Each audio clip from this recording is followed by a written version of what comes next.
যখন দ্বিতীয়বার সিঙায় ফুৎকার দেওয়া হবে তখন মানুষগুলো সব নিজেদের কবর থেকে বেরিয়ে নিজেদের মালিকের দিকে ছুটতে থাকবে।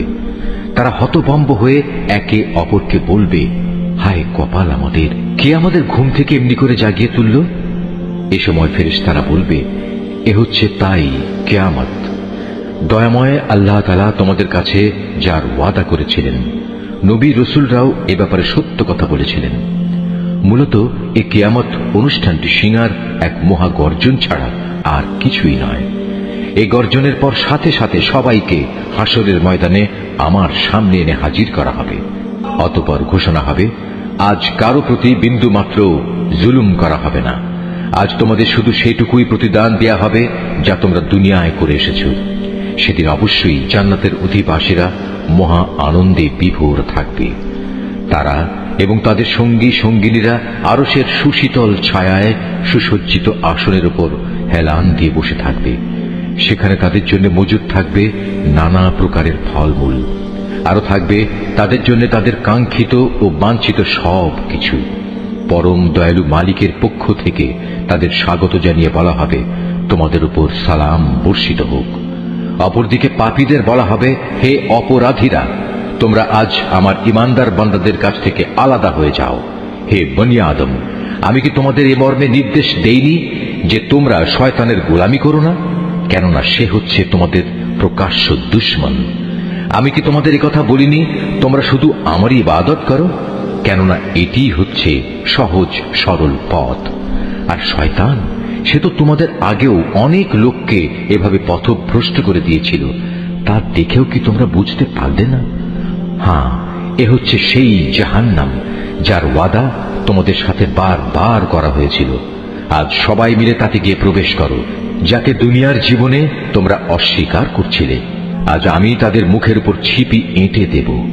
আজ তাদের হাতগুলো আমার সাথে কথা বলবে, তাদের পাগুলো আমার কাছে সাক্ষ্য দেবে এরা কি কাজ করে এসেছে।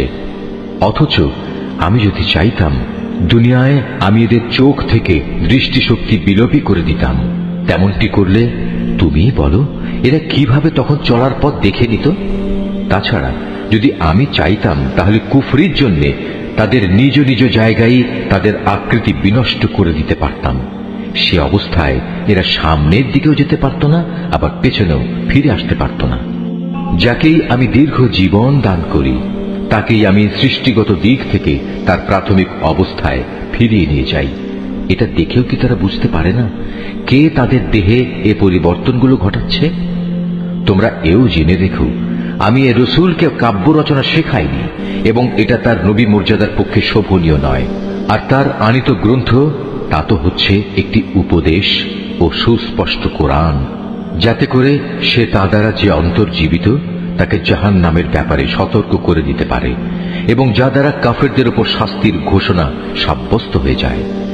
এরা কি লক্ষ্য করে না আমার নিজের হাত দিয়ে বানানো জিনিসপত্রের মধ্যে থেকে আমি তাদের কল্যাণের জন্য পশু পয়দা করেছি, আর এখন তারা নাকি এগুলোর মালিক হয়ে বসেছে। অথচ আমি এগুলো তাদের বশীভূত করে দিয়েছি। এর কিছু হচ্ছে তাদের বাহন, আর কিছু এমন যার গোশত থেকে তারা খাদ্য গ্রহণ করে। তাদের জন্য তার মধ্যে আরো উপকারিতা রয়েছে পানীয় বস্তুও। তবু কি তারা তার শুকর আদায় করে না, যিনি তাদের এগুলো দান করেছেন? এ সত্ত্বেও তারা আল্লাহ তাআলার বদলে অন্যদের মাবুদ বানায়, তাও এই আশায় তাদের পক্ষ থেকে এদের সাহায্য করা হবে। অথচ তারা তাদের কোন রকম সাহায্য করার ক্ষমতাই রাখে না, বরং কিয়ামতের দিন তাদের সবাই দলবদ্ধভাবে জাহান্নামে এসে জড়ো হবে। অতএব হে নবী, এদের এসব জাহেলি কথাবার্তা যেন তোমাকে উদ্বিগ্ন না করে। অবশ্যই আমি জানি যা কিছু এরা গোপন করে এবং যা কিছু প্রকাশ্যে বলে বেড়ায়। এ মানুষগুলো কি দেখে না আমি তাদের একটি ক্ষুদ্র শুক্র কীট থেকে পয়দা করেছি? অথচ সৃষ্টি হতে না হতেই ক্ষুদ্র কীটের সে মানুষটি আমার সৃষ্টির ব্যাপারে খোলাখুলি বিতণ্ডাকারী হয়ে পড়ল। সে আমার সৃষ্টি ক্ষমতা সম্পর্কে নানা কথা রচনা করতে শুরু করল এবং একসময় সে লোকটি তার নিজ সৃষ্টি কৌশলী ভুলে গেল। সে বলল, কে মানুষের এ হাড় পুনরায় জীবিত করবে যখন তা পচে গলে যাবে? হে নবী, তুমি এদের বলো, হ্যাঁ, তাতে প্রাণ সঞ্চার তিনিই করবেন যিনি প্রথমবার এতে জীবন দিয়েছিলেন। এবং তিনি সমস্ত কিছুর সৃষ্টি কৌশল সম্পর্কে সম্যক অবগত রয়েছেন। তিনি তোমাদের জন্য সবুজ সতেজ বৃক্ষ থেকে আগুন উৎপাদন প্রক্রিয়া সম্পন্ন করেছেন এবং তা দ্বারাই তোমরা আজ আগুন জ্বালাচ্ছ। যিনি নিজের ক্ষমতা বলে একবার আকাশমণ্ডল ও জমিন সৃষ্টি করেছেন, তিনি কি পুনরায় তাদেরই মতো কিছু সৃষ্টি করতে সক্ষম নন? হ্যাঁ, নিশ্চয়ই তিনি মহাস্রষ্টা ও সর্বজ্ঞ। তিনি যখন কিছু একটা সৃষ্টি করতে ইচ্ছা করেন তখন কেবল এটুকুই বলেন, হও, অতঃপর তার সাথে সাথে তৈরি হয়ে যায়। অতএব পবিত্র ও মহান সে আল্লাহ তাআলা, যিনি প্রত্যেক বিষয়ের উপর সার্বভৌম ক্ষমতার একচ্ছত্র মালিক, এবং তার কাছেই একদিন তোমাদের সবাইকে ফিরে যেতে হবে।